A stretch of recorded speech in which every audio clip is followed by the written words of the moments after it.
The last piece that I wanted to touch on around filing for Social Security as a couple is the survivor benefit. So the survivor benefit refers to when one spouse passes away, the surviving spouse gets to keep the larger of the two checks, but not both. So the larger check sticks around, the smaller check will go away regardless of which spouse passes. So this is really important. So if we bring back our couple again, Craig and Alex, if you look at their numbers, I used an example where they were a little closer so that we're not worrying about the spousal benefit because that can really complicate things. We'll look exclusively at the survivor benefit here. So whenever one of them passes away, regardless of whether it's Craig or Alex, the smaller of the two checks would go away. And so something I consider for clients all the time is taking a look and saying, okay, maybe we need to draw the smaller benefit earlier because it's the shorter of two life expectancies, and delay the larger benefit till later because it's the longer of two life expectancies. If we look at this in a chart, it looks something like this. If we draw at 62, we pick up checks, checks, checks, checks, checks over this time.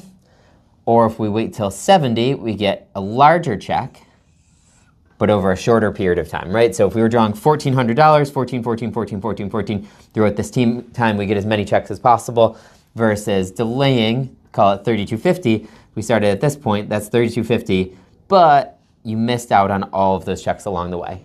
Why this matters, if we consider this spot, so say that Craig and Alex both drew at 62, so we draw it as early as possible. What the risk there is what if one of us passes away really early? So if we both drew at 62 and then one of us passed away really early, this $1,400 disappears and then the surviving spouse is left with only the $1,820. So they're locked into that lower check for the entire lifetime, right? And the other side of the coin is, well, what if we delayed both of them? So we said we want to get as large of a check as possible from Social Security. We're both going to delay till age 70. What happens in that process is we could get to age 70, you get to age 71 and one of you passes away. Well, you gave up all of this time frame of collecting checks. So using that staggered approach, being able to say we're going to draw the smaller check early, try and get as many of those checks as possible, and delay the larger check until a little later because that's going to be the check that sticks around for the longer of both life expectancies.